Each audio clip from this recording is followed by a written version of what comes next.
영어 토론, 영어 토론 잘하는 방법.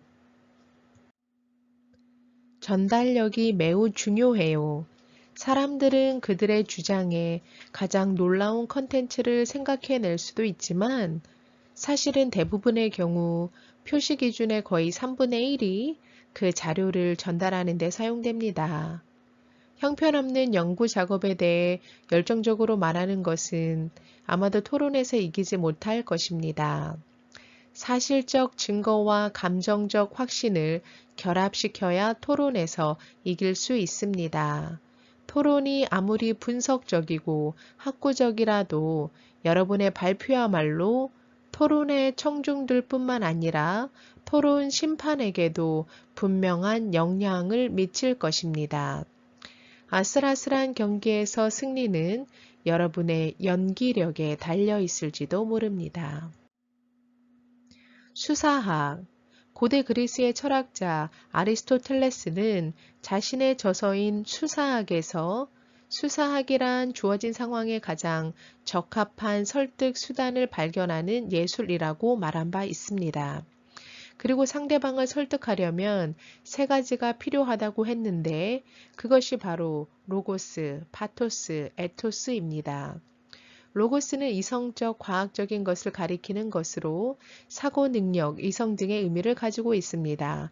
이는 이성적인 논리로 상대방을 설득하려면 설득하려는 내용이 잘 정리되어 있어야 한다는 것입니다. 파토스는 로고스와 대치되는 개념으로 감각적, 신체적, 예술적인 것을 가리키며 격정, 정념, 충동 등의 의미를 가지고 있습니다. 이는 인간은 이성과 감정을 함께 가진 동물이기 때문에 논리만으로는 상대방을 설득할 수 없다는 데서 출발합니다. 따라서 상대방의 감정에 호소할 줄 알아야 하는데 이것이 바로 파토스입니다. 인식의 방법으로서의 합리주의, 경험주의에도 대응합니다. 그리고 에토스는 사람에게 도덕적 감정을 갖게 하는 보편적인 도덕적 이성적 요소를 말합니다. 이는 화자의 평판이 좋아야 한다는 것을 의미하는 것으로서 상대방이 보기에 믿을 만한 사람이 이야기를 하면 그렇지 않은 경우에 비해 훨씬 신뢰감이 가서 설득이 잘 된다는 것입니다. 이러한 로고스, 파토스, 에토스는 각각 논리학, 수사학, 윤리학으로 발전했습니다. 수사법, 표현 방법에 따라 강조법, 변화법, 비유법 등 크게 세 가지로 나뉩니다. 수사법 정의, 어떠한 생각을 특별한 방식으로 전달하는 기술로 표현이나 설득에 필요한 다양한 언어 표현 기법입니다. 발명을 통해 설득하는 방법을 발견하세요. 수사학의 5개의 규범은 로마의 철학자 키케로에 의해 1세기에 처음으로 만들어졌습니다. 키케로는 숙련된 논쟁을 좀 더 이해하기 쉬운 부분으로 나누면서 수사의 5가지 중요한 규칙을 배치했습니다. 수사법의 첫 번째 단계는 발명이라고 불립니다. 그것은 여러분의 특정한 청중들을 위한 여러분의 주장에 압박하는 성질을 발견하는 논쟁의 초기 단계를 말합니다. 여러분은 청중들의 요구와 필요를 이해해야 하고 더불어 어떻게 하면 청중에게 가장 잘 호소할 수 있을까 하는 것도 알아야 합니다. 수사법, 청중들에게 어필할 때는 로고스, 에토스, 그리고 파토스의 균형에 대해서 생각해 보세요. 이 세 가지 형태의 설득은 청중들이 여러분의 주장을 믿도록 설득하는 데 사용될 것입니다.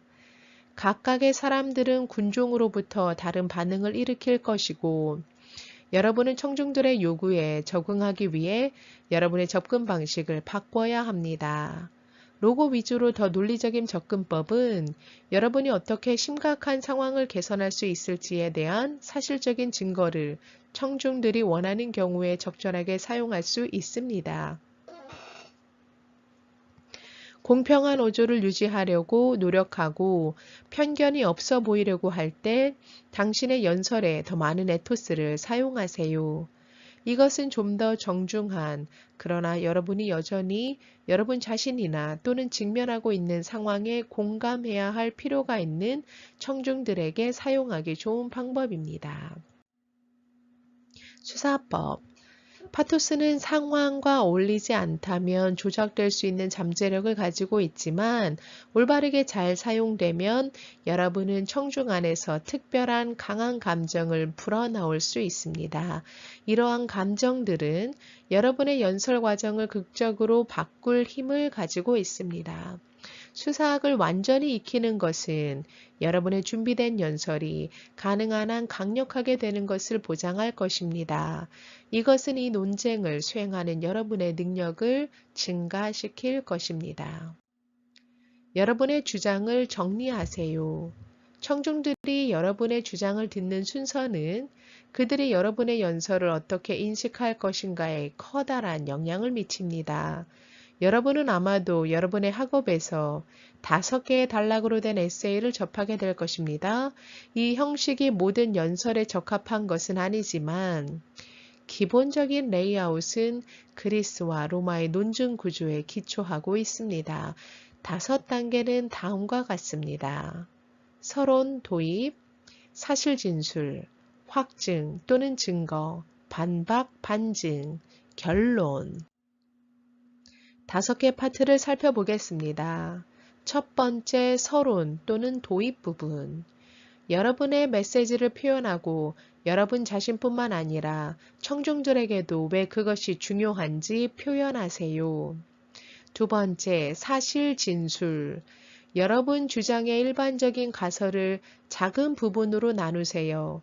여기에서 현재 문제가 존재하는 이유를 설명할 수 있습니다. 3번, 확증 또는 증거. 이 단계에서 여러분의 주요 논점과 왜 여러분의 주장이 성공적인지에 대한 이유를 논의하세요.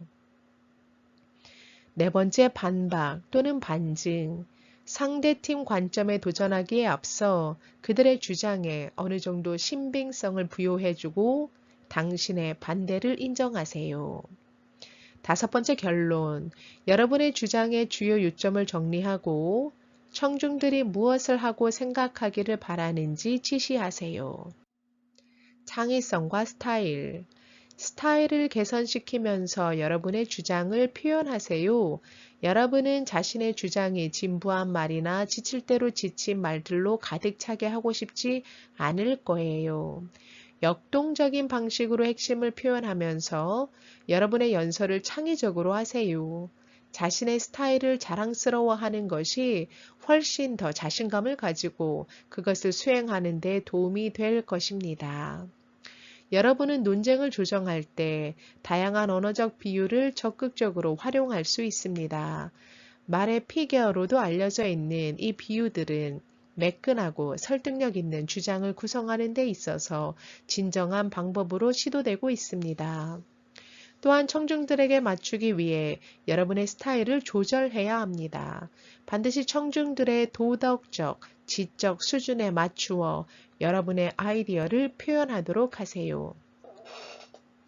대조는 여러분이 아이디어와 구문을 비교하는 데 도움을 줄 것이며 이는 기술적 병렬이 될 것입니다.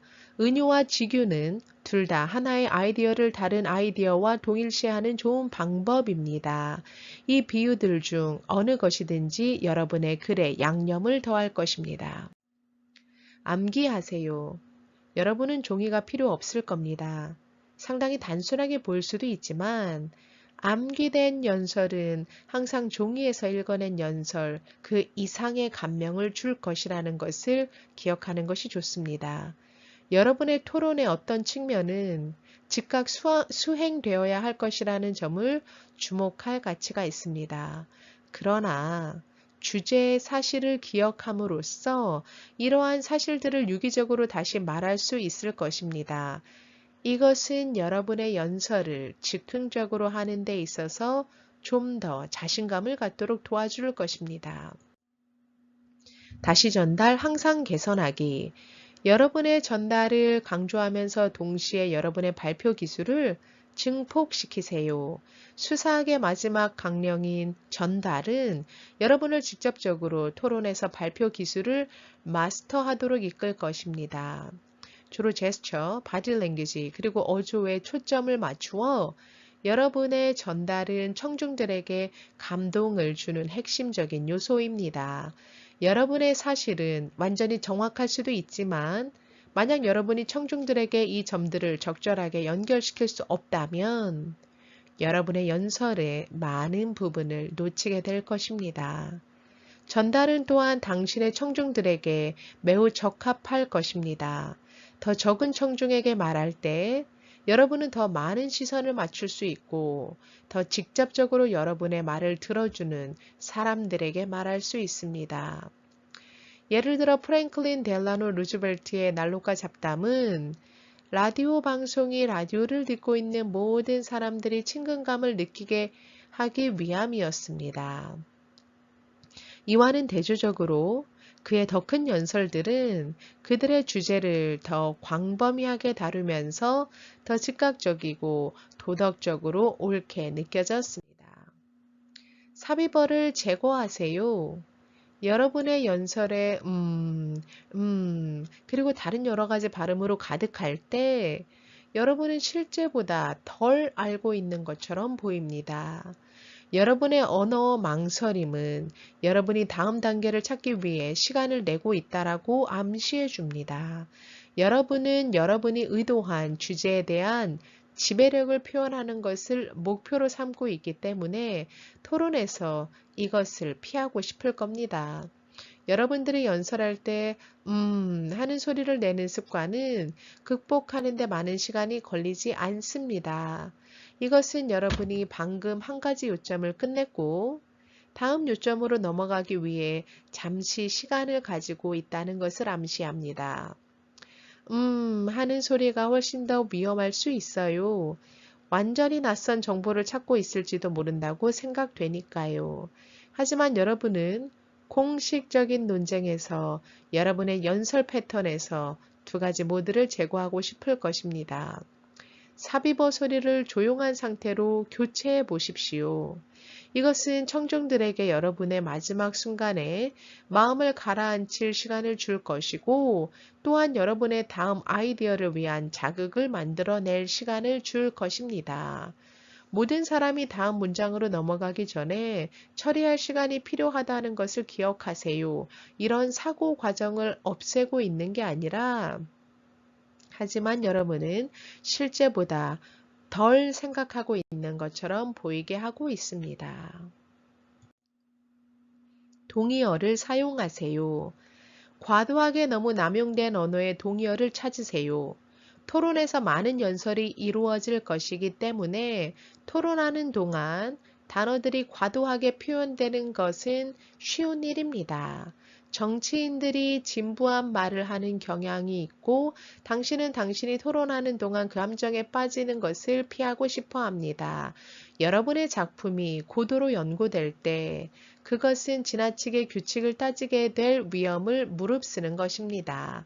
만약 여러분이 단지 학계의 사실들을 규제한다면 여러분의 수사력은 곧 무의미해지고 지나치게 지적이 될 수 있습니다.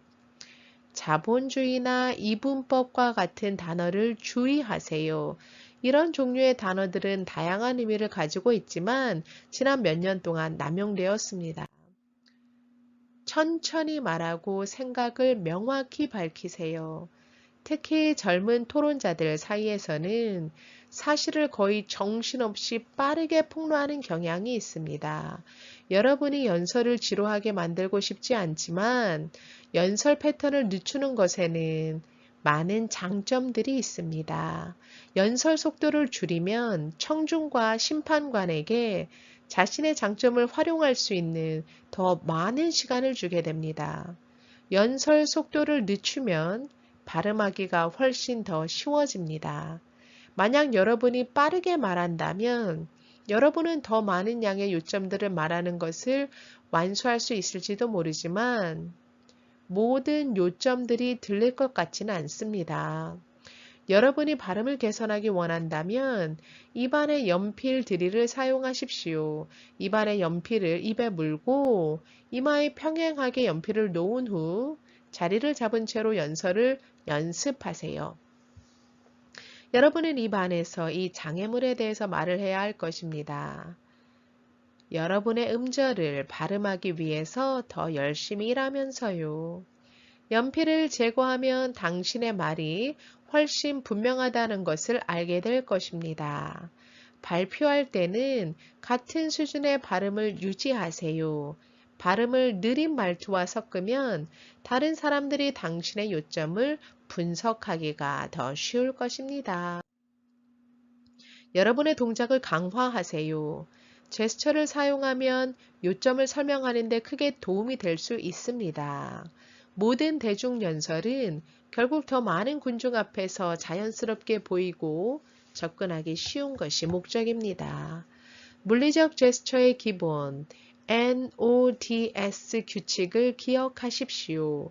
이 규칙은 모든 움직임이 중립적이고 개방적이며 정의되고 강해야 한다는 것을 지시합니다. 여러분은 보통 토론하는 동안 설 수 있는 큰 무대가 있습니다. 이 공간을 충분히 차지하세요. 여러분은 불안하게 서성거리는 대신 다른 사람들 앞에서 편안하게 말하는 모습을 보여주고 싶을 겁니다. 긴장해서 부자연스러운 제스처를 만들지 마세요. 만약 여러분이 제스처를 통해 불안감을 표출한다면 자연스러운 연설을 하기 힘들 겁니다. 여러분의 제스처는 불필요한 행동을 더함으로써 여러분의 스피치를 방해하게 될 겁니다. 침착하게 반박을 만드세요. 입을 열기 전에 심호흡을 하고 마음을 가라앉히기 위해 시간을 가지세요. 특히 당신이 다양한 요점들을 즉흥적으로 연결시켜야 하기 때문에 토론의 반박 부분에 많은 압력이 가해집니다. 시작하기 전에 여러분의 주장을 더 구체적인 관점, 정신적으로 요약하세요. 여러분은 마지막 순간에 새로운 아이디어를 방송으로 내보내서 논쟁을 이길 수 없을 것입니다. 여러분의 주장을 한두 마디로 요약하세요. 분명 이 점에 대해서는 추론할 수 있겠지만 반환할 논리적 홈 기반을 확보하는 데 도움이 될 것입니다. 여러분이 성공적으로 해낸 일에 집중하세요. 승리를 향해 나아갈 때 가장 덜 저항하는 길을 택한 것에 대해 자책하지 마세요. 눈 접촉 확인. 만약 청중과 심판자 둘 다와 눈을 마주치지 않는다면 논쟁에서 이길 가능성은 거의 없을 것입니다. 어떤 공공장소에서 연설할 때 만약 여러분이 눈을 사용하여 그들에게 직접 연결할 수 있다면 군중들은 여러분에 대한 신뢰를 느낄 것입니다. 연결하는 짧은 순간도 도움이 됩니다. 예를 들어 청중들은 그들에게 직접 말하고 있다고 느끼게 될 것입니다. 청중들 중 한 사람과 눈을 마주친 후에 여러분의 다음 대사나 말을 다른 사람에게 전하세요. 이렇게 하면 1대1로 연결되는 방식으로 더 많은 사람들과 연결될 것입니다.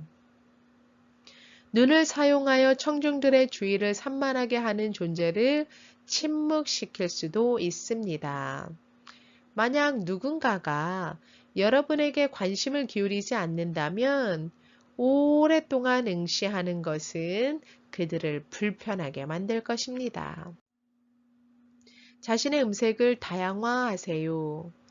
아무도 단조로운 연설자의 말을 듣고 싶어 하지 않는데 특히 여러분이 설득력 있는 논쟁을 이끌어내는 능력으로 판단받는다면 더욱 그렇습니다. 어조를 전체적으로 변경하면 연설의 각 섹션에 적응해야 하기 때문에 여러분의 주장폭도 강조될 것입니다. 만약 여러분이 소름 끼치고 폭력적인 세부 사항들에 대해 말한다면 여러분은 혐오감의 톤으로 바꾸고 싶을 것입니다. 가벼운 농담이나 자기를 인식하는 듯한 말로 넘어갈 때는 유머스럽거나 가벼운 어조가 매우 효과적일 수 있습니다. 무엇보다도 여러분의 말투는 항상 어느 정도의 긴급함을 가지고 있어야 합니다. 이것은 여러분이 당면한 주제의 중요성을 회피하고 있지 않다는 것을 보여줍니다. 말투를 다양화하는 것은 매우 중요하지만 여러분은 또한 절대로 연설의 핵심을 잊고 싶어 하진 않을 겁니다. 다이나믹한 멈춤 또는 정지, 극적인 멈춤을 마스터하세요. 토론에서 고요한 순간은 중요하게 느껴져야 합니다.